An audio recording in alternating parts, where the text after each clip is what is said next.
Hello there, and welcome to Science for Sleep, where wonder drifts quietly under the stars and science slips into something a little more comfortable. Tonight, we're opening a sleepy doorway to one of humanity's most persistent dreams, a question whispered across centuries, from candlelit studies to pixel-lit bedrooms. It's a question that tickles imagination and teases the edge of science. Is time travel possible? Could we ever slip backward into yesterday or fast forward into the great unknown? Could we visit ancient empires or catch a glimpse of a tomorrow not yet written? And if we could, would we? But before we unravel space and time like an old tangled scarf, let me ask, where are you right now? Not just in place, but in time. Is it evening where you are? Is the day just winding down? Or maybe you're somewhere between clocks, caught in the soft stillness that doesn't quite belong to any hour. If this journey offers you a little peace, or simply a gentle way to close your eyes and drift, I'd be ever so grateful if you gave this video a like and perhaps subscribed. It helps this quiet corner of curiosity reach others who might need it too. So settle in, let your thoughts stretch out and soften, because tonight we're not just asking if time travel is possible, we're letting the question take us somewhere. Time travel in its simplest form might begin not with a machine or a black hole, but with something far quieter, a thought, a memory, a dream that lingers just long enough to make you wonder if you were just somewhere else, in some other time, before you opened your eyes. Because if we're honest, our minds have been time travelling all along. You've felt it, haven't you? That moment when a single scent, an old book, a certain shampoo, the first crisp air of autumn, carries you decades back in the blink of a heartbeat. Suddenly you're 12 years old again, standing in your grandmother's hallway, or walking to school, or laughing in a kitchen you haven't seen in years. Nothing around you has changed, and yet, there you are. It's not just nostalgia, it's transportation. Psychological time travel. The kind we perform without circuits or coordinates. The way our brains dip into the past or leap toward imagined futures, sometimes so vividly that our bodies react. A tight chest, a racing heart, a full-body smile. No DeLorean needed. We time travel when we remember. We time travel when we imagine. We even time travel when we regret. And curiously, our brains treat these journeys almost the same way. Studies using MRI scans have shown that the parts of the brain responsible for recalling the past are strikingly similar to the ones we use to picture the future. In both cases, we're pulling from the same messy filing cabinet, rearranging details, recombining pieces, and trying to build a coherent scene, like cutting up old photographs and layering them into a dream. So maybe the first kind of time travel is the kind we do with our eyes closed. And maybe the future we see when we worry or daydream isn't entirely fiction. It's stitched from scraps of reality after all. Children in particular live in an entirely different version of time. For them, hours stretch like warm molasses. A week can feel like a lifetime. The promise of a birthday party 3 days away might as well be written on the other side of the moon. And then there are dreams, those strange private films that play behind our eyelids. Time inside a dream can be astonishingly elastic. What feels like an entire afternoon chasing shadows or flying through a city made of mirrors might, on waking, turn out to have lasted only a few minutes. In one famous sleep study, researchers asked lucid dreamers to signal with their eyes during REM sleep, a clever workaround since the rest of the body is paralyzed while dreaming. They gave the dreamers a task: count to 10 inside the dream, then move their eyes left to right. What they discovered was fascinating. The time it took to count inside the dream was almost identical to the time it would take while awake. Dream time isn't chaos, it has rhythm, it plays by rules, just not the ones we're used to. And when you think about it, every night we slip into a kind of personal time warp, one where we forget who we are, leave behind our daily timelines, and drift through stories that often feel more real than the ticking of the bedside clock. Is that time travel?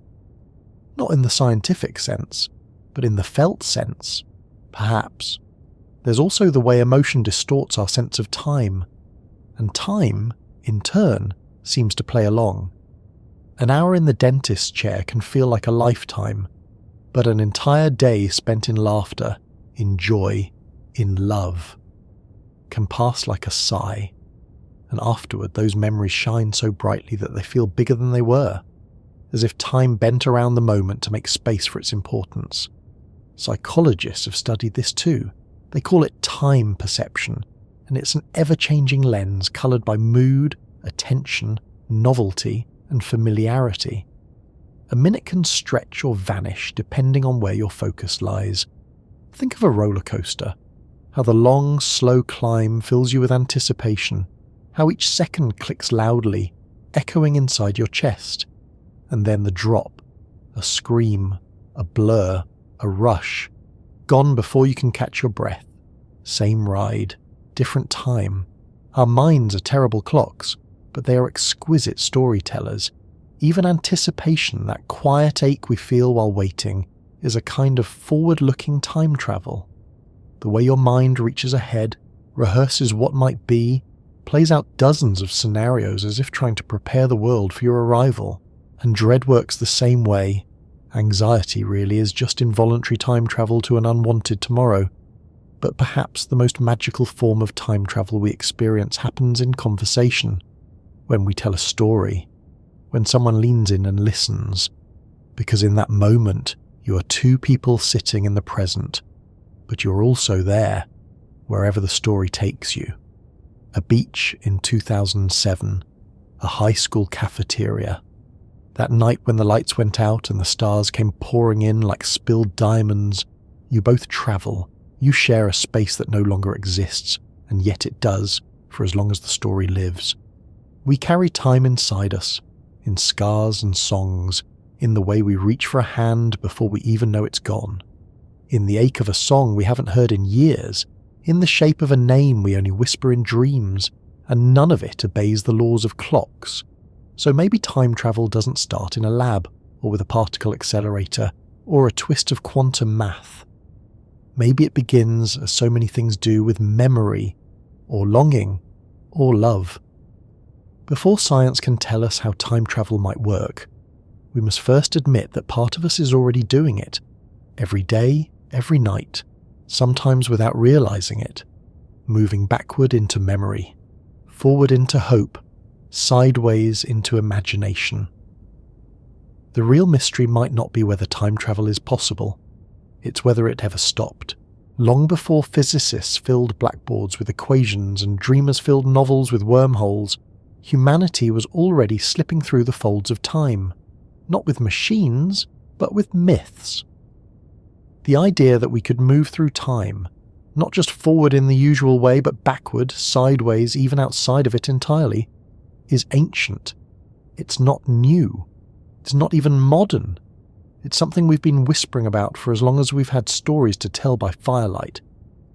In the Mahabharata, an ancient Sanskrit epic from India, there's a tale of King Kakudmi, who travels to the heavens to speak with the god Brahma. When he returns, he finds that many ages have passed on Earth. Everyone he knew is long gone. The world has changed. And though he was gone for only a moment, perhaps two, time, in its quiet cruelty, has rushed on without him. A different kind of time machine. In Japanese folklore, there's the story of Urashima Taro, a fisherman who saves a turtle and is taken to an underwater palace. He spends what feels like a few days there, basking in wonder and hospitality, only to return and find that centuries have passed. His home is gone, his name is forgotten. The world he knew has vanished like sea foam. Time again plays its trick. These stories are thousands of years old. They predate relativity. They predate clocks, and yet they echo the same feeling we explore today. The unsettling notion that time is not fixed, that it may not treat everyone the same, that what feels like a moment in one realm may be centuries in another. In Norse mythology, time is wound up in the roots of the world tree Yggdrasil, where past, present and future intertwine like serpents in the dark. The Norns, mysterious weavers of fate, sit at its base, spinning the threads of every life. And in their loom, time isn't linear. It loops, it folds, it knots itself around prophecy. For the ancient Greeks, time had two faces, Chronos and Kairos. Chronos was the stern keeper of hours, the ticking, relentless time of calendars and clocks. But Kairos was different. He was the god of the opportune moment, the pause between heartbeats, the perfect instant to speak, to act, to change your fate. Kairos doesn't count time, he listens for it. And maybe, in that distinction, we find something timeless. A recognition that time isn't always something we measure. Sometimes it's something we feel, something we fall into. Even in the Bible, in the book of Joshua, there's a moment when time halts, when the sun stands still in the sky so that the Israelites can finish a battle. A celestial pause, a suspension of the world for a single purpose, a divine form of time control. Ancient China offers us the legend of the Yellow Emperor, who once travelled to a distant mountain realm to study with the immortals. After a period of what he believed to be a short spiritual retreat, he returned home, only to find that centuries had gone by. Once again, the world had spun past him. Life had moved on. Time had not waited. These stories, from cultures separated by oceans and millennia, all speak the same quiet truth. Humans have long sensed that time is not what it seems, that it's not always fair, that it slips and surges, disappears and returns, that it bends for some and breaks for others, and often it does so through dreamlike mechanisms, sleep, gods, magic, silence.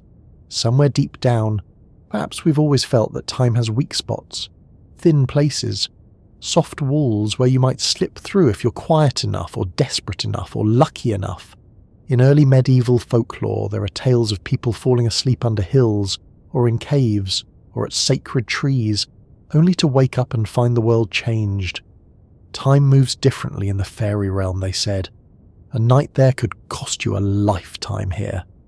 The Celts believed in the other world, a place outside of ordinary time. It was neither heaven nor hell, just elsewhere. Time there was slow and heavy, like honey, or else it spun in a blur. In either case, coming back meant coming back to a world that had forgotten your name. Even rituals around time suggest that we've tried, over and over, to make peace with its mystery. New Year's celebrations, leap days, calendars that try to capture lunar rhythms, sundials and shadow stones. Ancient people often treated time as a living thing, something that could be honoured, appeased, or even fooled. In some Aboriginal Australian traditions, there's the idea of dream time, a sacred era outside of linear time in which ancestral spirits shape the world. It's not long ago exactly. It's still happening. It's always happening. A timeless time, a continuous now. The Hopi people, too, have no verb tense that clearly separates past, present and future. Instead, their language describes whether something is manifested or unmanifested, known or unknown, not when it happened. In this worldview, time isn't a line, but a kind of breath. It expands, it contracts. It's not ahead or behind, it's within. And then there are idioms, tiny linguistic fossils of how cultures think about time. In English, we spend time. We lose it. We race against it. We treat it like money or a highway. But in Aymara, an indigenous language of South America, the future is described as behind you and the past is in front. Because the past is known. You can see it. But the future is hidden. Different metaphor. Same question. Where are we in time? And which direction are we facing? Even music, especially music, plays with time in ways that make us feel transported. A slow song can stretch a moment. A single repeated note can feel like falling backward. A sudden key change can break time entirely. Musicians have always been time travellers, guiding our emotions through rhythm, delay, echo, and of course there's storytelling. Perhaps the oldest form of time travel we have.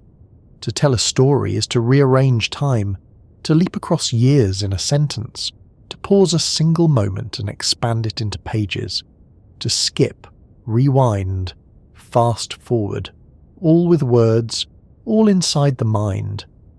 A grandmother tells a child a story from her own childhood. The child listens, and for a moment 2 timelines blur. 2 versions of time, the lived and the told, exist at once, and so it goes.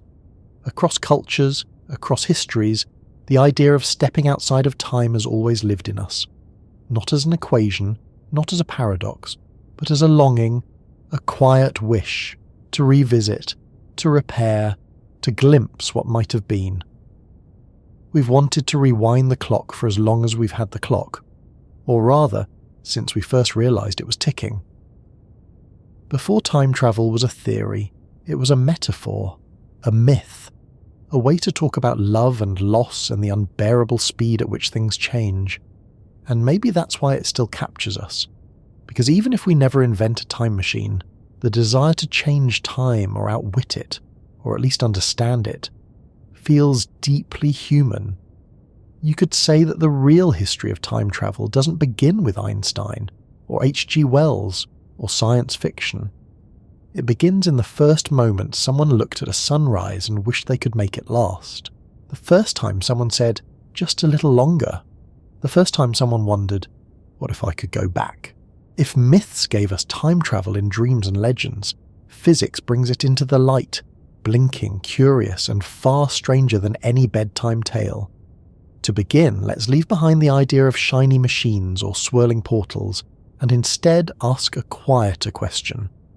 What exactly is time? To a physicist, time is more than a ticking second hand.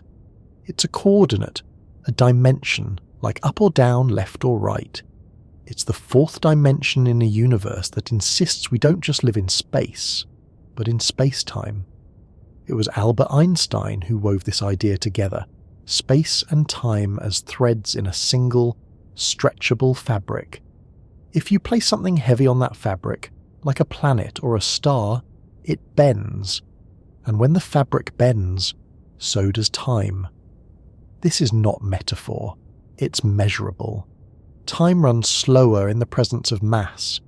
If you set 2 clocks, one at sea level, the other on a mountaintop, they will tick at slightly different rates. The one higher up, farther from Earth's gravitational pull, will run just a bit faster. A few billionths of a second faster per day, but still faster. This strange truth is called gravitational time dilation, and it's real. We've measured it with atomic clocks so precise they could spot a difference caused by standing just a few centimeters higher. So the question is, no longer does gravity affect time, but rather, how much? And what happens when you take that idea to its extreme? Imagine a black hole, a collapsed star so dense its gravity pulls not just light, but time itself inward. Near its edge, the event horizon, time begins to stretch, slow, drag like syrup on a cold plate. To a distant observer, anything falling into the black hole appears to freeze in time, caught at the edge forever. But for the falling object, time feels normal, steady, ordinary. This is one of the strange gifts of relativity, the idea that time is not universal. It doesn't tick at the same speed for everyone. It's personal, dependent on where you are and how fast you're moving. It means that your watch, your heartbeat, your very perception of now can drift from someone else's, and that opens a door. Because if time can stretch and slow and bend, might it also loop? Might it double back on itself? Might it allow, in some rare, carefully constructed place, a traveller to move not just forward in time but backward? Maybe. Let's not jump too far ahead. First, we have to explore speed, because gravity isn't the only thing that changes time. So does motion. In Einstein's theory of special relativity, the faster you move, the slower your time flows compared to someone standing still. If you could build a spaceship fast enough, almost as fast as light, you could travel for what feels like a few years, and return to Earth to find that decades have passed. It's called time dilation, And it's not just a thought experiment, we've tested it. Astronauts aboard the International Space Station age very slightly slower than we do on Earth. Not enough to notice, but enough to measure. Their clocks, their cells, their lives, all shifted just a touch into the future. It's not science fiction, it's science. Time travel, forward, through velocity. But what about going back? What about winding the clock in reverse? This is where the theories become trickier, and the universe far more reluctant. In 1949, the mathematician Kurt Gödel, yes, the same Gödel who shattered logic with his incompleteness theorems, presented a solution to Einstein's equations that described a rotating universe. In such a universe, Gödel showed, time loops were possible. You could travel a path through spacetime and return to your own past. The mathematics checked out. The implications did not. It suggested a universe with no clear now, where yesterday and tomorrow could blur, and where cause and effect might tangle like headphone cords in a pocket. Theoretical physicists have since proposed other models, closed time-like curves, wormholes, and cosmic strings. Each offers, on paper, a possible route through time. Each carries a heavy load of conditions, warnings, and unresolved paradoxes. Wormholes are perhaps the most famous. Picture space-time as a vast sheet of paper.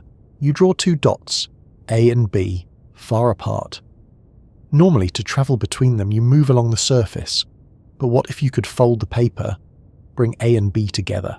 Poke a hole, step through. That's a wormhole, a shortcut through the fabric of reality.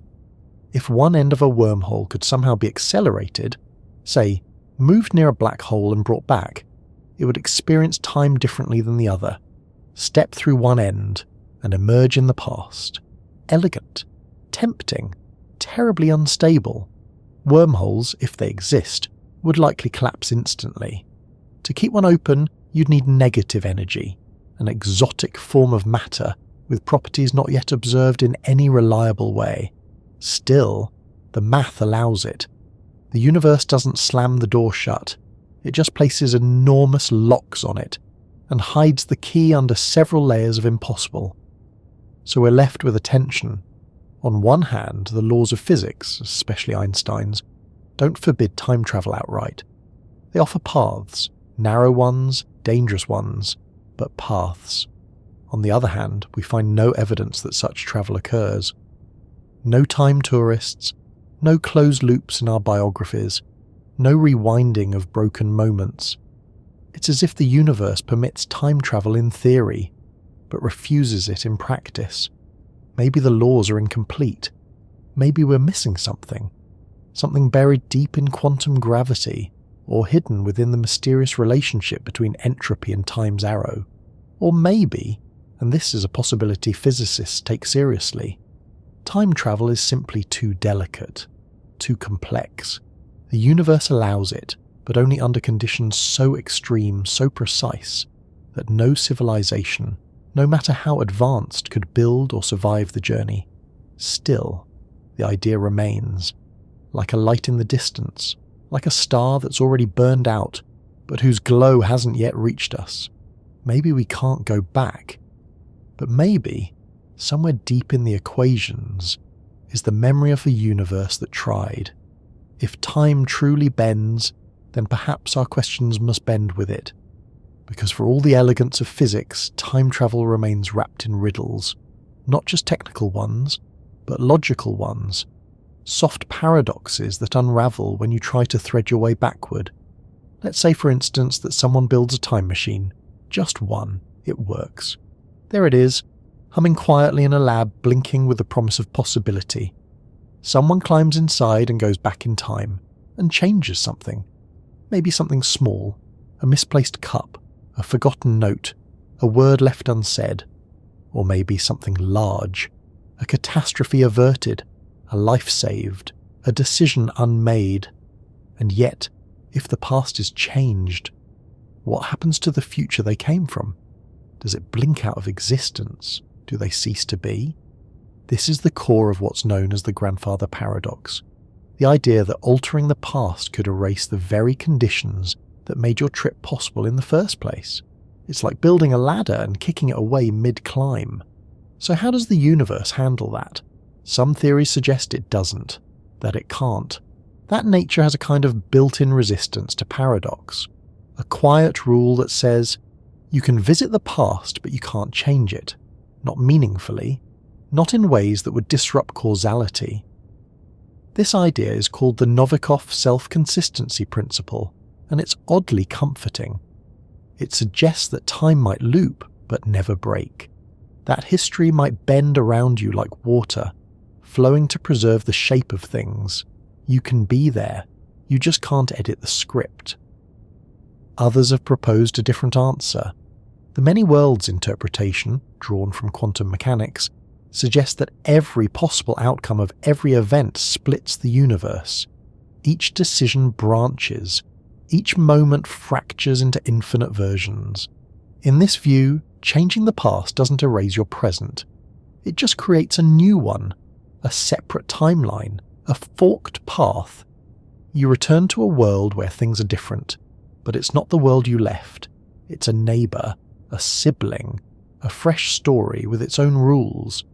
In that case, time travel is not rewinding the tape, but switching tapes entirely. And then there's another idea, quieter, stranger, one that doesn't involve wormholes or paradoxes or infinite realities. It's this. Maybe time travel is happening all the time, right now, just very, very slowly. Because in a sense, we're all moving through time, always forward, 1 second per second, a steady drift across the surface of space-time. What's missing isn't motion, it's control. We can't skip ahead. We can't double back. We can only ride the current. And yet, what if we could change how that current flows? Already our bodies know this intuitively. We've built machines to stretch time, slow-motion cameras that break seconds into splinters, letting us see a hummingbird's wing mid-beat. We've created time-lapse videos that make flowers bloom and cities grow in minutes. We've extended memory, writing, photographs, recordings. We preserve the past like fossils, like amber. Each snapshot a portal to a moment we no longer live in, but can still return to, if only in mind. We've even begun to nudge biology, extending lifespan, studying telomeres and cellular clocks, asking quietly if aging itself might one day be softened, or at least slowed. Is that time travel? Not in the cinematic sense, but perhaps in a more personal one. Because what is time travel really, if not the ability to move through moments on our own terms, to hold on to the ones we love, to linger in joy, to outrun grief? And while physics may offer us wormholes and equations, it also humbles us. It reminds us that time is not ours to command, that it has rules and rhythms and secrets still folded deep in the fabric of the cosmos. Scientists continue to search. They build particle accelerators, launch satellites, run simulations. They study time's flow, its asymmetry, its entanglement with space. They whisper questions into the void, and sometimes the void answers back, through light, through gravity, through equations that hint, just barely, at what might be possible. But for now, time travel remains at the edge of knowledge, a maybe, a not yet, a flicker in the corner of the cosmic eye. Still, consider this, the fact that we can even ask the question, that our minds can imagine stepping outside the river of time, that we can build models, theories, dreams, all reaching for something just beyond the veil. That in itself is extraordinary. We are creatures bound by time, and yet obsessed with escaping it. We measure, we mark, we mourn, and we wonder. Not just because we want to go back, or forward, but because we want to understand the thing we live inside of. Time travel, in the end, may not be about moving through history. It may be about listening, deeply, to the nature of time itself. If time travel is possible, even just a sliver of it, then the road forward winds through the strange and tangled hills of modern physics. This is no longer the domain of myth or metaphor. It's equations, experiments, hypotheses that read like poetry, even when wrapped in math. Tonight we're going deeper, into the folds of time, into the places where things start to slip, not just in theory, but in the very logic we use to define what a moment even is. Let's start with motion, and with it, a paradox. Time dilation, as we've explored, tells us that the faster you move, the slower time passes for you compared to others. This isn't just an odd footnote in relativity, it's central. It means that time isn't fixed like the tick of a clock on a kitchen wall. It stretches, slows, curls up in your pocket. But here's where it gets strange. The closer you get to the speed of light, the more dramatic the effect becomes. Imagine a spacecraft travelling at 99.9% the speed of light. Inside, everything feels normal. You sip tea, you stretch, you yawn. But to someone watching from Earth, your clock ticks slower and slower. You're aging slower. Not metaphorically or biologically. If you travelled far enough, fast enough for what felt like 2 years, you might return to find a century gone. Loved ones aged, cities transformed, languages shifted. Your home planet would be a future version of the one you left. Forward time travel via velocity. Now imagine this on an even larger scale. Let's say a civilization manages to create a near light speed train, a sleek ribbon of physics, orbiting a planet for what feels like a decade. They could return to their home world to find that thousands of years have passed. Wars fought, ice ages come and gone. Entire histories written in the space between departure and return. This is called relativistic time travel, and while we're far from building such a machine, the physics behind it is solid. The math holds. The predictions match observation. But this only gets us in one direction, forward. So let's turn around. Let's peer, quietly, into the shadowy idea of going back. For that, we need to visit something even stranger. Closed time-like curves. Imagine space-time not as a flat sheet, but as a surface that can be bent into loops. A closed time-like curve is a path through that loop, one that circles back to its own past. Travel far enough along it, and you could, in theory, arrive before you departed.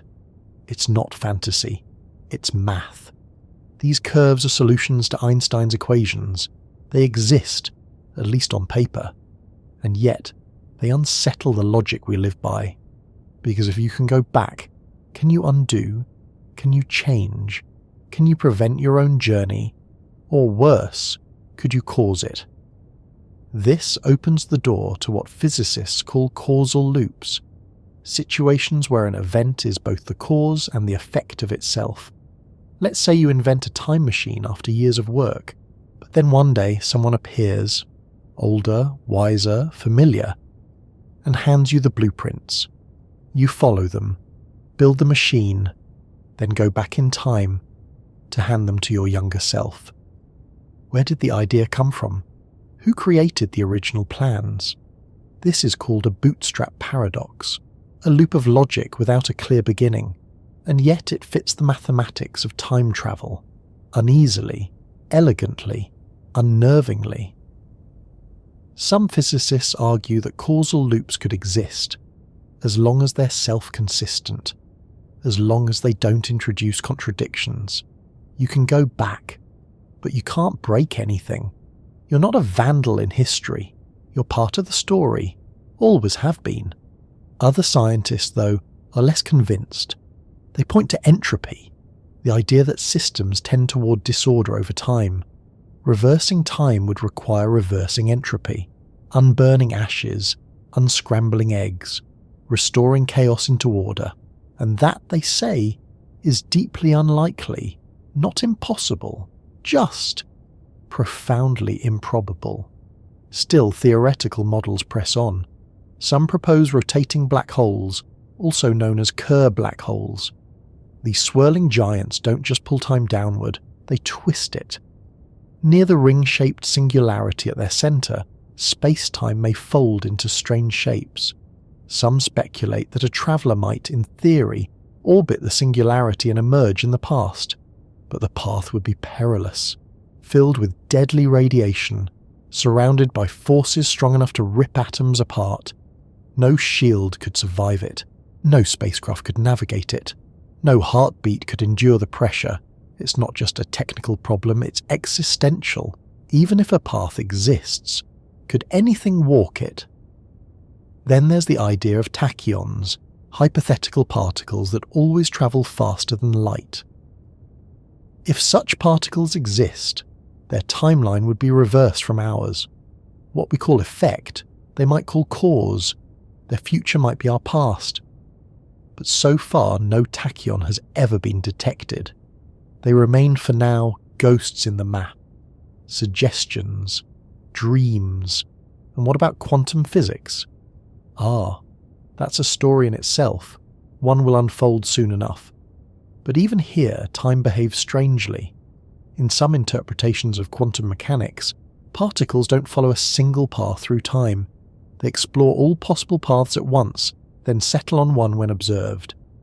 This behaviour, called the path integral formulation, implies that the future and the past are linked. Not rigidly, not predictably, but entangled in a quiet web of probability.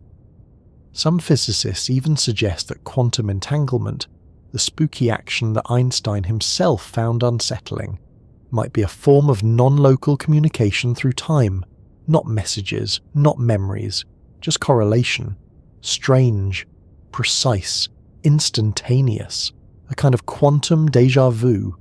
And yet, through all of this, we've never seen a true time traveller, not one. No mysterious visitors at turning points in history, no versions of ourselves stepping through shadows, no hints of histories written in reverse, which leaves us wondering, if time travel is possible, where are they? Some say they're hiding, that advanced travellers from the future are simply discreet, observing without interfering, scientists in disguise, tourists with rules. Others argue that time travel can only begin after the invention of the machine, that you can't travel to a time before the tunnel existed. Still others suggest that the universe protects itself. That causality is sacred. That paradox is forbidden not by ethics but by physics. It's not that you shouldn't change the past. It's that you can't, not because you lack will, but because the timeline is already sealed. You can only play your part. And if you travel back, perhaps you already did. Let's now turn the lens inward. Because while physics builds machines out of mathematics, the deepest mysteries of time travel may lie not in distant stars or impossible speeds, but within the workings of the human mind. The brain, after all, is a time machine of its own kind. A few cubic inches of soft grey matter, and yet inside, we replay moments from decades past, imagine futures that haven't yet happened, and sometimes even mistake one for the other. You close your eyes, and suddenly you're 6 years old again. You're 22 and nervous. You're holding a hand that hasn't touched yours in years. It's memory, yes, but also more than that. But neurologists call this mental time travel, and they mean it quite literally. Our brains have evolved not just to recall events, but to simulate them, to re-experience them. We don't just remember, we revisit. And curiously, the same brain regions used for remembering the past are used for imagining the future. The hippocampus, the medial prefrontal cortex. These are your internal navigators. They help you leap from one moment to another, stitching scenes together like frames in a film reel. But there's a catch, because even as we travel mentally, we're limited physically. Locked into the arrow of time, the great forward sweep. That arrow, the one-way direction of time, seems to emerge from something called entropy.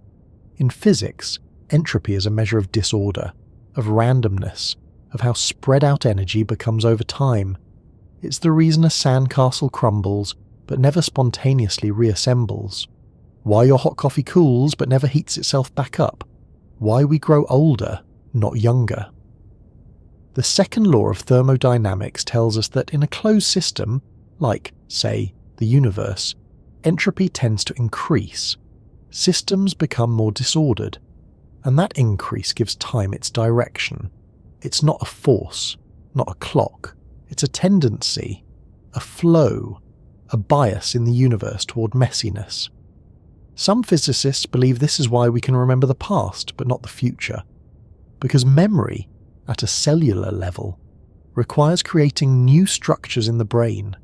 It leaves a trace, and you can't leave a trace of something that hasn't happened yet. In other words, the past has entropy patterns. The future doesn't. Not yet. But here's where it gets weirder. On the tinier scales, down in the strange world of quantum mechanics, the equations don't care about direction. Run them forward or backward, and they work just the same. Time has no arrow there, only possibility. So where does the arrow come from? One idea is that it's not fundamental, that it's emergent, a kind of illusion that appears only when large systems like us observe smaller ones like particles. We don't see the fuzziness, we see the pattern, the story, the timeline. Another idea, more cosmic, is that the universe began in a state of astonishingly low entropy. Right after the Big Bang, everything was uniform, ordered, a blank canvas. And from that strange moment of high symmetry, entropy began to rise. Stars formed, galaxies spun. Time began to flow, not because of clocks, but because of complexity. It's as if the entire universe has been falling ever since, not down, but forward, into heat, into randomness, into time. And what does this mean for time travel? Well, it means that reversing time isn't just about moving backward, it's about undoing entropy. Not impossible, technically, but astronomically unlikely. To reverse time, you'd have to reverse everything. Every atom, every photon, every vibration. Rewind the motion of every dust mote in the universe precisely. No errors, no slips, and even then, you might only restore the appearance of the past, not the consciousness, not the soul.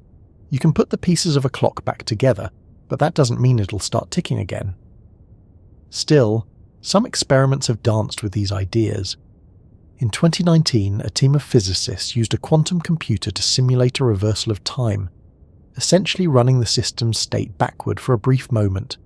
It wasn't true time travel, not in any classical sense, but it hinted at something peculiar, that time's forward motion in the right framework can almost be unspooled, for a moment, in a closed system, under strict conditions, and then it slips away again.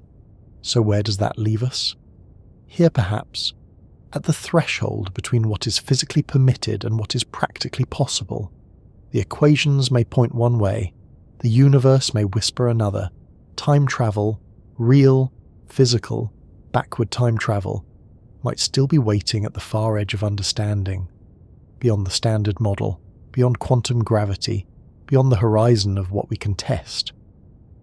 But the search continues, not just in labs and particle colliders, but in thought, in philosophy, in dreams. Because while the science is rigorous, the yearning is emotional. We want to go back to fix things, to say what we didn't say, to witness what we never got to hold someone, one more time. Time travel, in the end, isn't just about bending space-time. It's about bending sorrow, bending memory, bending the unbearable fact that everything we love exists in motion, here and then not. And so we imagine machines, and we run equations, and we whisper stories into the dark, not just because we want to change time, but because time has already changed us. It's easy to imagine time travel as a question of the future. Sleek starships, glowing wormholes, scientists in gravity boots holding blinking devices. But the truth is, time travel has always belonged to the past, not just as a concept, but as a pursuit, a yearning, a quiet obsession that's shaped centuries of thought.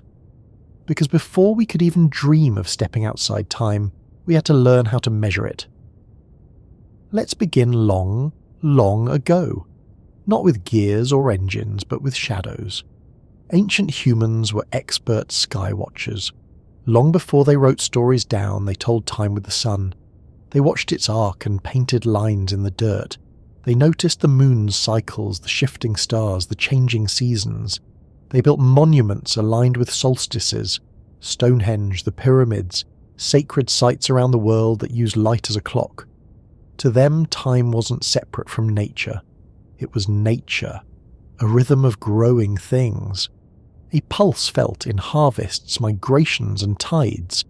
In these early systems, time was circular. Days looped, seasons turned, the past returned in ritual. There was no straight line, only the spiral of experience. It wasn't until later, much later, that we began to see time as something linear, as something that could move forward or back. Mechanical clocks changed everything. In the 14th century, towers began to toll the hours, not because people needed punctuality, but because monks needed prayer schedules. Early clocks had no faces, only bells, only sound, and yet, with each chime, time became a little more external, a little more fixed. Soon came hands and dials, the division of hours into minutes, of minutes into seconds. Time, once woven into the sky, was now carved into gears, and with precision came imagination. In 1895, a quiet revolution happened. H.G. Wells published The Time Machine, the first major work to treat time travel not as magic or myth, but as science. His traveller didn't use potions or gods. He used a machine, a contraption that hummed and spun and launched him into the far future. Past wars and weather and even the collapse of the sun. It was fiction, yes, but it was something else too. A blueprint for wonder, and science, it turns out, was listening. In the early 20th century, Albert Einstein introduced something that would change everything we thought we knew about time. Special relativity, published in 1905, shattered the idea of universal time. Einstein showed that time could stretch and shrink depending on speed. That simultaneity was an illusion, that there was no single now shared by everyone. It was radical, unsettling, beautiful. Then, 10 years later, came general relativity, Einstein's deeper theory of gravity.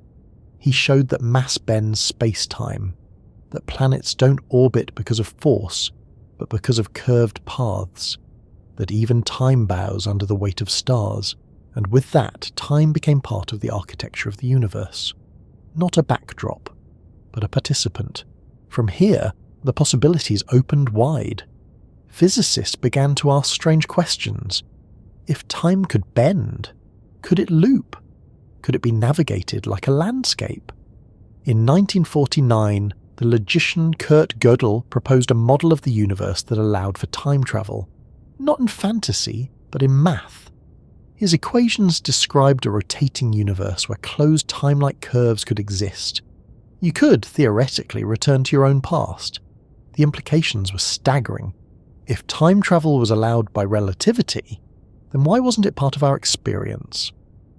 Some scientists dismissed it. Others leaned in closer. In the decades that followed, more ideas emerged. Wormholes, theorized by Einstein and Nathan Rosen, were imagined as bridges through space-time. If one end experienced time differently than the other, a traveller could pass from future to past. It was elegant, it was thrilling, it was deeply unstable. To hold open a wormhole, you'd need negative energy, exotic matter with strange, repulsive properties. We don't know if it exists, we don't know how to harness it, but the equations permit it. Then came the quantum age. In the mid-20th century, quantum mechanics began to expose another side of time, one far fuzzier than relativity allowed. In the quantum world, particles don't have fixed paths. They exist in superpositions, clouds of probability. They can become entangled, influencing each other across distance and possibly even time.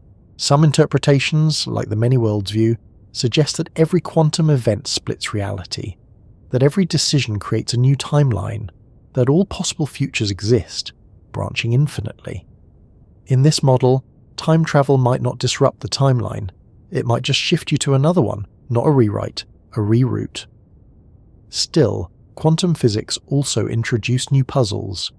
The Wheeler-DeWitt equation, a cornerstone of quantum gravity, has no time variable. In this formulation, the universe exists timelessly, eternally, a static configuration of all possible states. So where does time come from? Some say it emerges only when we observe. That time is not a fundamental property of the cosmos, but a product of interaction, of memory, of measurement. If true, then time travel becomes even murkier. Because how can you move through something that isn't there? Yet the search continued. In the 1970s and 80s, physicists like Kip Thorne explored the feasibility of traversable wormholes. They ran simulations, wrote papers, considered the risks of paradox, the possibility of cosmic censorship, a kind of universal safety lock that prevents information from moving backward. Hawking too weighed in. Stephen Hawking famously proposed the chronology protection conjecture, the idea that the laws of physics prevent time machines from forming, thus preserving causality, a cosmic ban on paradox. No time tourists, he joked, yet. And indeed, no verified traveller from the future has ever shown up. No visitors at the moon landing, no ghostly figures at the birth of Einstein, no proof, just possibility. Still, time travel kept its grip. It inspired science fiction, from interstellar voyages to personal regrets. It appeared in labs, where atomic clocks ticked at different rates in airplanes, in satellites, in high towers, in gravity wells. It even showed up in dreams. In 2019, physicists used a quantum computer to simulate a system moving backward in time. It was limited, tiny, imperfect. But for a moment they bent the arrow, and today we stand at the edge. String theory, loop quantum gravity, holographic models, each offers a different map of spacetime. Each suggests that time, as we experience it, may be just a slice, a shadow. There are theories in which time is a loop, others in which time is emergent, and some in which time does not exist at all. And yet, we feel it, we measure it, obsess over it, try to save it, waste it, stretch it, race against it. We chase time because we are time. Biological rhythms, aging cells, pulsing neurons, everything in our bodies, from sleep cycles to heartbeat patterns, is a song played in temporal rhythm. We can't escape it, but we can learn to hear it more clearly, to see the history of time travel not as a question of machines, but as a journey of understanding, a voyage through centuries of thought, from sundials to satellites, from myth to math, from longing to light. It's a story told not in destinations, but in wonder. Because whether or not we ever walk through a wormhole or loop back to last Thursday, the desire to do so has already changed the way we see the universe. It's made us ask deeper questions. It's made us look harder. It's made us imagine more freely. Time travel in this way has already happened. Not in the lab, in the mind. And the journey, as always, continues. If time can bend, loop, stretch, and vanish, then perhaps the deepest question is not how to travel through it, but what it is in the first place, and what it means that we care so much about it. Because for all the theories and paradoxes, all the diagrams of wormholes and particles zipping along closed curves, time travel might not be a problem of physics at all. It might be a problem of perception, of meaning, of how we define ourselves between a beginning and an end. Let's begin, not with science, but with stillness. Have you ever watched time pass? Not the clock on the wall, but real time, lived time, the slow fading of sunlight across a wooden floor, the cooling of a cup of tea, the feeling just before sleep when the edges of thought begin to blur and the day starts to melt behind you. In those moments, time isn't something that ticks, it's something that breathes, softly, like the tide. So perhaps time isn't a straight line, or even a spiral. Maybe it's a presence, a field we live inside of, a shape we inhabit, something that doesn't move around us, but with us. And this idea that time is not absolute is not new. It echoes through philosophy quietly. The ancient Greek philosopher Heraclitus famously wrote, "You cannot step into the same river twice, because both you and the river have changed." He believed everything was in motion. That change was the only constant. To him, time wasn't a backdrop, it was the flow of life itself. Centuries later, Augustine of Hippo, a theologian and thinker, asked the question that still makes physicists pause. What then is time? If no one asks me, I know. If I wish to explain it, I do not know. He understood something subtle, that time is deeply intuitive and yet impossible to define. We feel it, we move in it, but we don't truly understand it. Later still, Immanuel Kant would suggest that time isn't something out in the world, it's something inside us, a framework, a lens, a necessary condition of how we perceive anything at all. If he's right, then time might not be part of the universe, but part of us, not a river we float in, a mirror we hold. And if time is a mirror, then time travel becomes a kind of self-reflection, a way of asking, who was I then? Who will I become? And what does it mean to be me, here, now?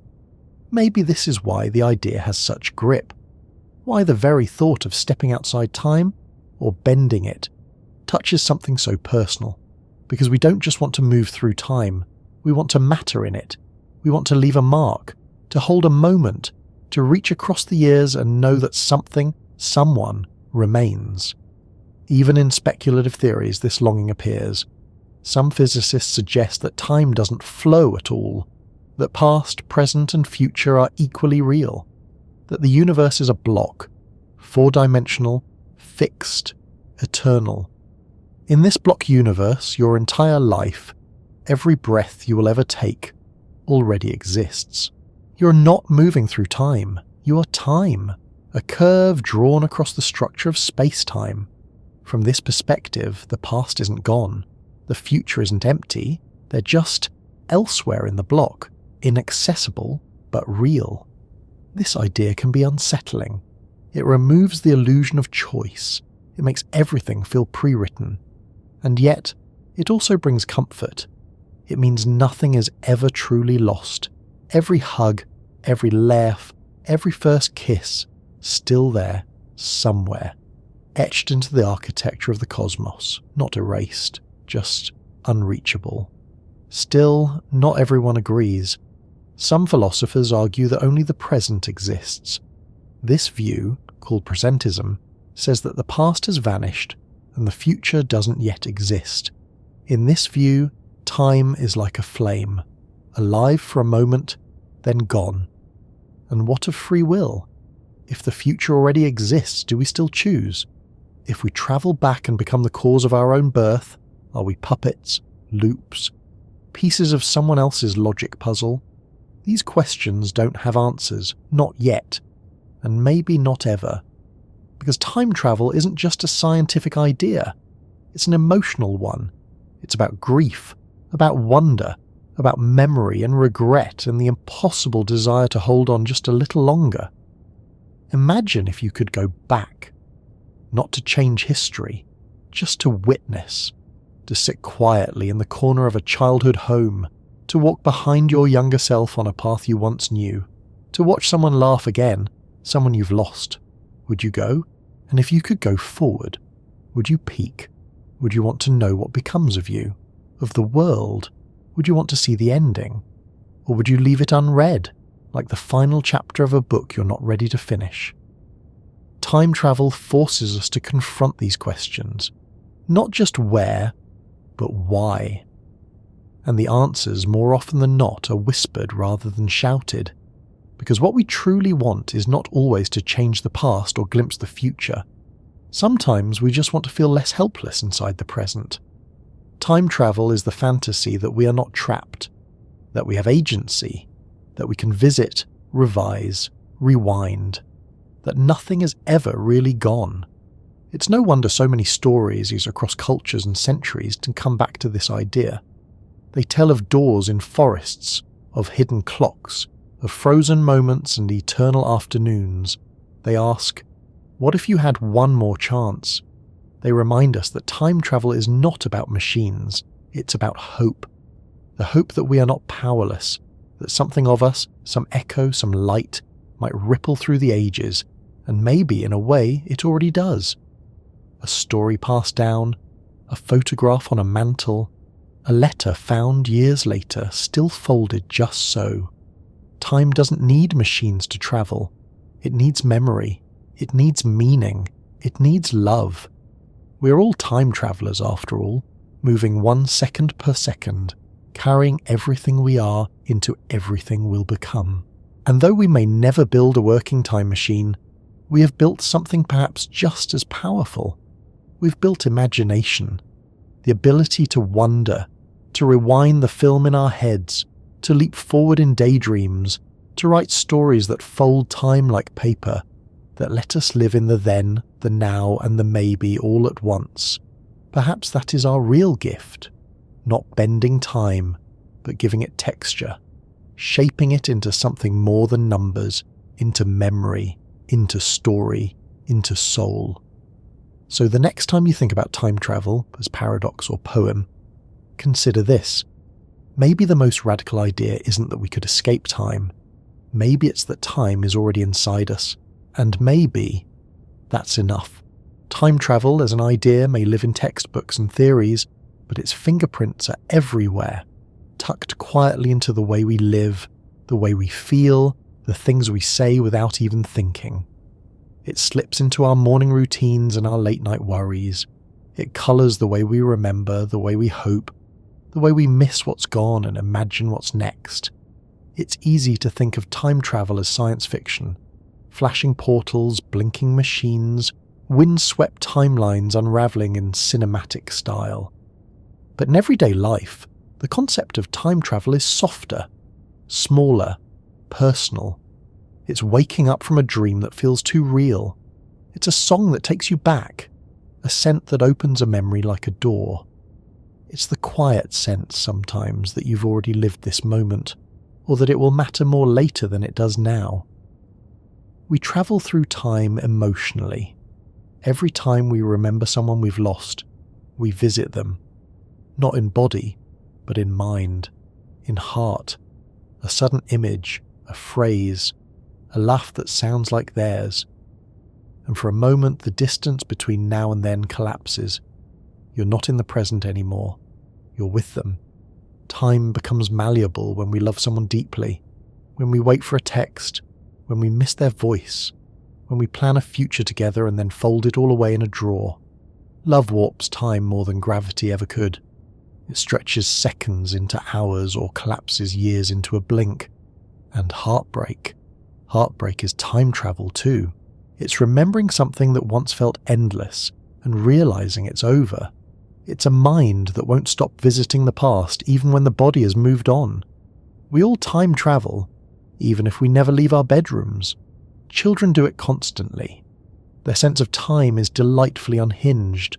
Ask a 5-year-old how long an hour is, and they might say forever, or 3 cartoons, or until snack time. To a child, the future is not a line, it's a fog, something large and soft and filled with maybe, and the past is oddly close, as if it could still be changed. When I grow up, they say, I'm going to be everything, and in a way they already are. Teenagers too walk differently through time. For them, the future is a pressure, a question they're supposed to answer before they're ready. They exist in a stretch of suspended time. Not quite who they were, not yet who they'll be.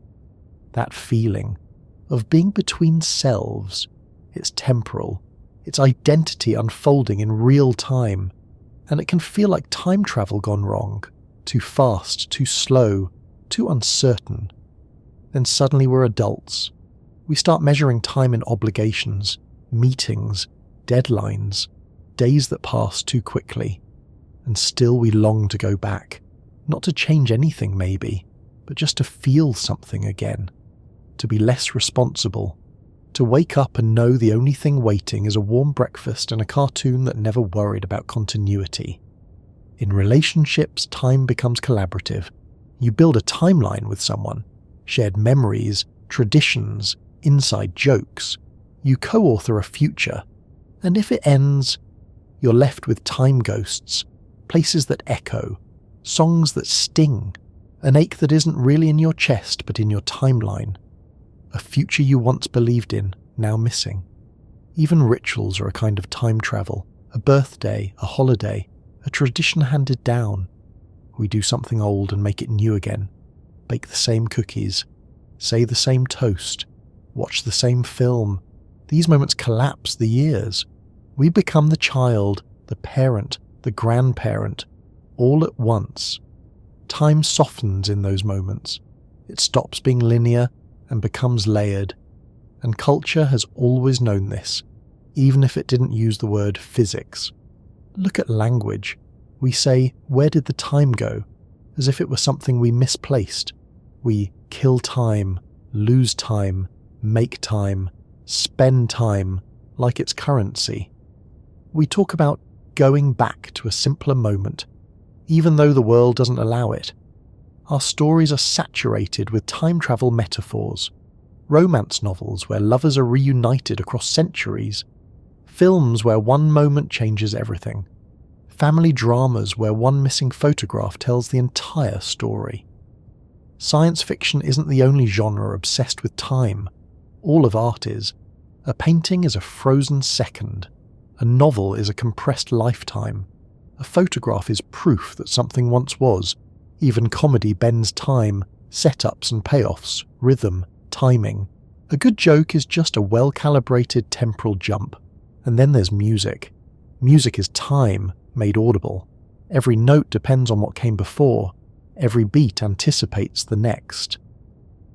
A song unfolds over seconds and minutes, and yet a single melody can take you years back.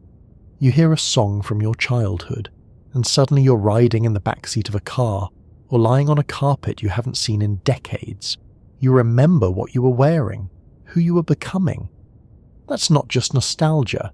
That's a memory travelling through time. We carry temporal artifacts everywhere. A box of old letters, a voicemail you can't delete, a shirt that smells like someone else. These aren't just objects. They're anchors. Little wormholes that pull us back into the presence of something lost. Even digital life is threaded with time travel. Social media memories. On this day, reminders, archives of texts and images, a timeline quite literally. The past curated and served back to you by algorithm. Sometimes it's comforting, sometimes it stings, sometimes it feels like visiting a version of yourself you're not sure you remember being. Technology has made time less private. We preserve more than we used to. We can scroll back through years. We can revisit entire days in detail. But does that mean we remember better, or just differently? Because real memory is messy, imperfect, fuzzy at the edges. It changes every time we look at it. A remembered moment isn't a recording, it's a reconstruction. Every time we recall something, we rebuild it, and in doing so, we change it. So perhaps even remembering is a kind of time travel, with consequences, an anticipation. That's time travel in the other direction, waiting for a vacation, a test result, a reunion. We imagine the future so vividly that our bodies react, our hearts race, our breath shortens. We feel something that hasn't happened yet. We project ourselves forward, then look back on where we are. The irony, the present moment, the only time we truly inhabit, is the one we're most likely to miss. We're always elsewhere. Before, after. Time travel in daily life is often unintentional. It happens without us noticing. A glance, a smell, a silence. It reminds us that time is not just something we walk through, it's something we're made of. And in culture, in conversation, in quietness, we keep asking the same thing. Where did the time go? But maybe it didn't go anywhere. Maybe it's still here, layered inside us. each version of ourselves stacked like pages in a book. The child you were, the person you are, the someone you're still becoming. Time travel, then, is not just motion. It's memory. It's presence. It's story. And in that sense, we do it all the time. When we love, when we remember, when we hope. Because if time is a map, then culture is the trail we've drawn on it. All the songs and stories and strange phrases that try to explain what it means to move through life, knowing that everything changes. That's what time travel really is day to day.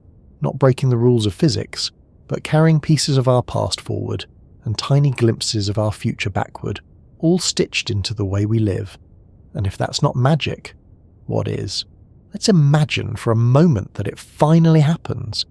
That one quiet morning in a lab humming with low light and quiet breath, someone switches it on.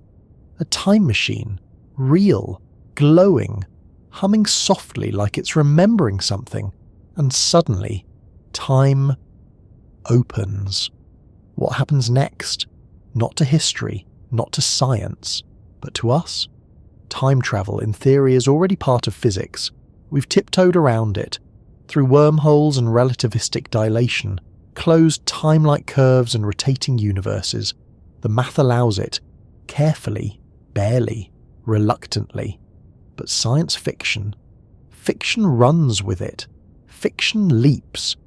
Because where science offers rules, stories ask questions, and time travel stories, the best ones, rarely ask how the machine works. They ask something else. What if you went back and couldn't return? What if you did return, but everything was different? What if you could change just one moment? What if you shouldn't? The earliest stories of time travel weren't about saving the world. They were about people, regret, curiosity. Love stretched too far across time. In 1733, a story called Memoirs of the 20th Century imagined an Englishman receiving letters from the future, not spaceships or lasers, but documents, conversations, culture. It was strange and satirical and deeply human. And in 1895, H.G. Wells gave us The Time Machine. Not a story about gadgets, really, but about loneliness. A traveller launches into the far future, past the rise and fall of empires, only to find a world alien and unrecognisable. The book isn't about science, it's about distance, about what happens when you go so far that no one remembers where you started. It's an old longing, not to travel, but to be remembered. Over the years, the genre blossomed. Ray Bradbury's A Sound of Thunder warned us that even the smallest action in the past, a crushed butterfly, might spiral into catastrophe. It introduced the idea of the butterfly effect, a poetic way of saying, every moment matters. More than one story asks, what if you killed your grandfather? Not out of malice, but as a thought experiment. It's the grandfather paradox. The idea that if you change the past in a way that prevents your own birth, then you couldn't have travelled back in the first place, which means you didn't, which means your grandfather lived, which means you did. A snake chasing its tail through time. Stories play with this. In Looper, a hitman's older self becomes his target.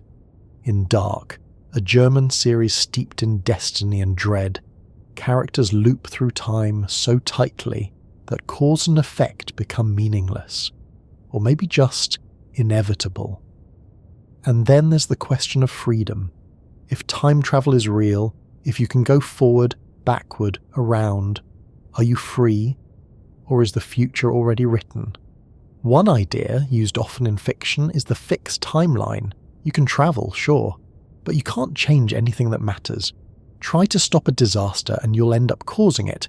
Try to save someone and you are always part of their story. It's poetic, tragic, comforting sometimes, to think there's an order, a flow that holds no matter what we do. But another view, just as popular, is chaos. Back to the Future made us laugh and worry about disappearing photographs. The butterfly effect turned childhood trauma into an ever-shifting puzzle. Doctor Who bounced gleefully between paradox and poetry, offering this advice.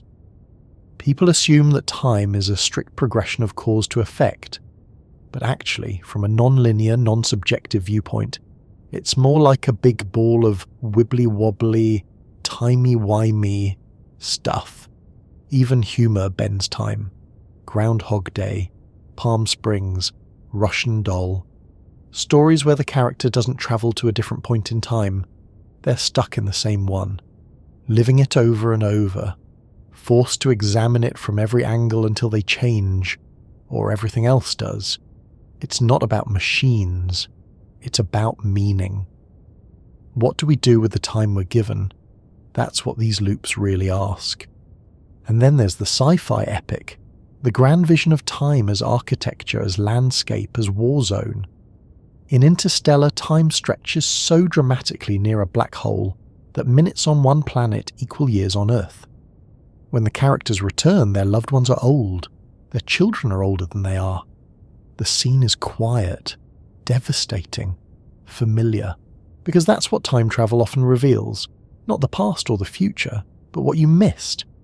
All the moments you weren't there for. All the time that passed without you. Science fiction rarely offers happy endings, not with time travel, because bending time often breaks something else. A relationship, a memory, a version of yourself. But once in a while, fiction lets us imagine something kinder, a second chance. In About Time, a man learns he can relive any moment in his life. At first he fixes mistakes, rearranges outcomes, but eventually he uses his power just to be present, to live the same day twice, once in distraction, once in joy. The message is simple. You don't need time travel to appreciate time, and maybe that's the secret behind the genre's staying power. We don't want the physics, we want the feeling, to see our parents when they were young, to visit our future child, to undo the moment we raised our voice, to say yes instead of no, to say I love you before it was too late. Time travel stories work not because they solve a problem, but because they ask the one question none of us can escape. What if? And sometimes they go further. What if time isn't linear? What if multiple timelines exist at once? What if there are infinite versions of you, each living a different life based on a different choice? This is where fiction blends with physics again.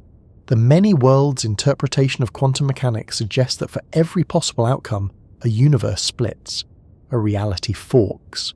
Somewhere, right now, there's a version of you reading this in a different room, wearing different socks, with a different scar, or none at all. Some sci-fi embraces this fully. In Everything Everywhere All at Once, a woman slips between infinite selves. Each timeline a different answer to, what if I had chosen differently? It's chaotic, tender, strange, and yet deeply familiar. Because who hasn't wondered what life might have been had we taken another road? That's time travel too. Not literal, but psychological. Imagined. The road not taken is still a road we walk, in dreams, in doubts, in quiet evenings. And what if time travel really were possible? Would we recognise it? Would we know the moment it started? There are theories, wild, playful, that suggest we'd never notice, that travellers from the future could blend in, that they do, that all the moments that felt like coincidence were carefully placed, or maybe, more unsettling, time travel only moves consciousness, not bodies. Maybe déjà vu is the mind returning, a ripple, a trace, a glitch. Science hasn't confirmed any of it, but it hasn't ruled it out entirely either, because the one thing we know for sure is that time remains strange, even in labs, even under observation. In some interpretations of quantum theory, the future affects the past. Entangled particles seem to respond to choices not yet made. Some equations run both ways. Some suggest the arrow of time isn't fixed but relative, or illusory. And if that's true, then perhaps all of time exists now. Perhaps the moment you're waiting for has already happened, and the moment you lost is still unfolding. From a certain point of view, you are already everywhere you've ever been, and everywhere you're going. You just can't see it yet. Stories let us see it. Fiction, fantasy, and film open the door not just to time travel, but to the idea that our lives are not limited to one timeline, that we contain multitudes, that the past is not gone but remembered, that the future is not sealed but dreamed. And maybe that's the real purpose of time travel, not to escape time, but to understand it, to ask better questions about what it means to live in time, to change without leaving, to grow without regret. Because the truth is, we're already time travelers. Every second we step forward, every choice we shape the road, every breath we leave something behind. And though we may never build the perfect machine, we've built something better. We've built stories, and in stories time bends with ease. Time is strange, isn't it? You can't hold it, you can't see it, and yet it holds you. It's in the way you wake, the way you age, the way a memory wraps around your chest in the quiet hours and makes you feel both full and hollow at once. We set out tonight to ask, is time travel possible? And along the way we visited gravity wells and ancient clocks, the slow tick of satellites and the fast pulse of dreams. We stepped into equations, into paradoxes, into stories that bent time into beautiful, terrible loops. But maybe, just maybe, what we really did was travel through something else. Understanding. Because time travel in the end is less about building machines and more about building meaning, less about bending the laws of physics and more about bending the way we see ourselves. If you've ever lost someone and closed your eyes just to remember their voice, that's time travel. If you've ever looked at a child and seen echoes of someone gone, that's time travel.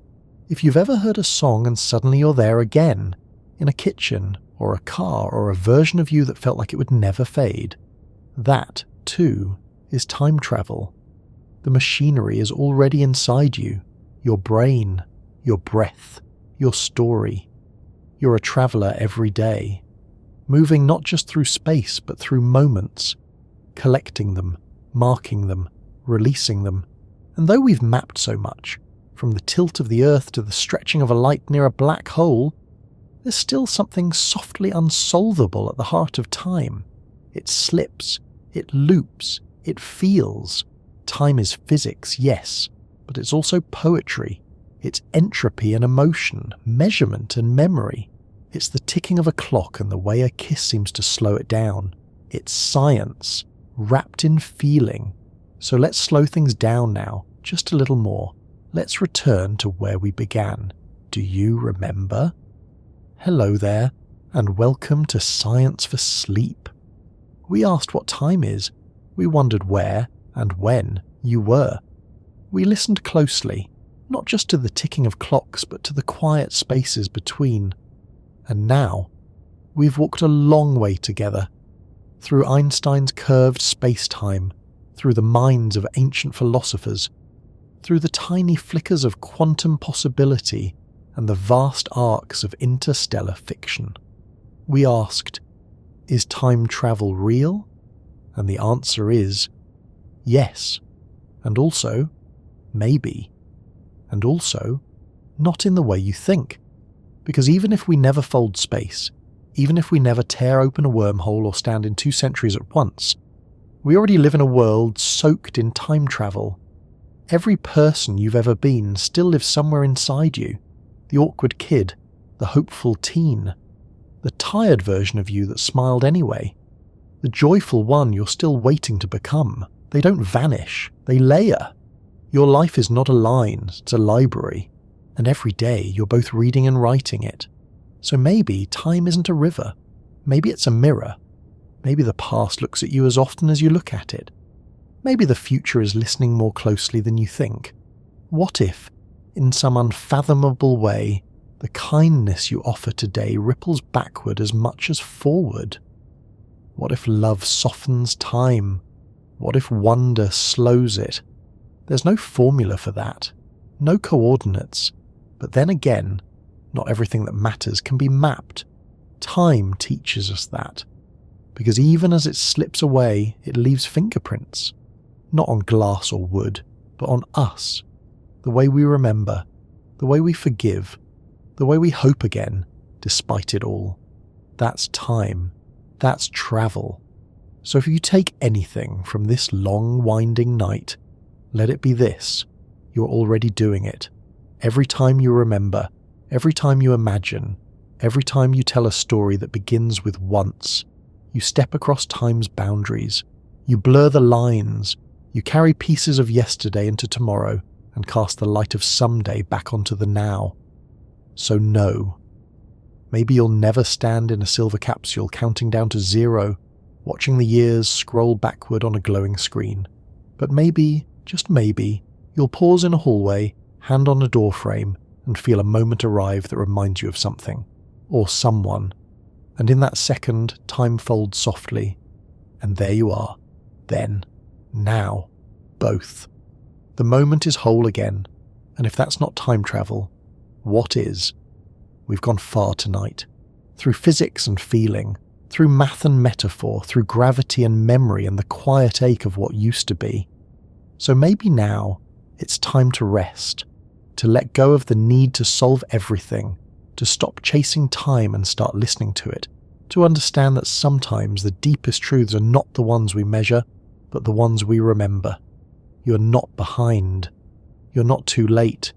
You're exactly where and when you need to be. And in that stillness there is time. Enough of it. Maybe not to rewrite the past, but to feel it again, gently, to fold it into who you are. Maybe not to skip ahead, but to step more fully into this second, this breath, this now, because now is the only time machine that's real. It's always arriving, always unfolding, always becoming. And you, dear traveller, are riding it perfectly. So, where are you now? What time is it in your part of the world? Not the hour on the clock, but the kind of time it feels like. Maybe it's the end of a long day, or the quiet before one begins. Maybe it's the kind of moment that doesn't need a label, just soft breathing and space to let go. Wherever you are, and whenever you are, thank you. Thank you for travelling through this with me, through paradoxes and poetry, through centuries and seconds, through what we know, and all the things we don't. If this gave you even a little peace, a little comfort in the endless unfolding of time, then I'm grateful. Because that's what Science for Sleep is here for, not just to explain, but to ease, to remind you that the universe is vast, yes, but also gentle, that you're part of something bigger and stranger and more beautiful than any of us fully understand. You are stardust on a clock that no one quite built. You are memory becoming future. You are here, now, and that is enough. So rest, traveller. Let your thoughts drift. Let the metaphors melt. Let sleep take you wherever it needs to.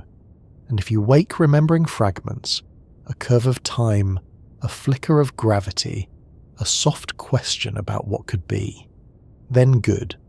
That means your mind still wanders. And wonder is the best kind of travel. Sleep well, fellow traveller, wherever and whenever you are.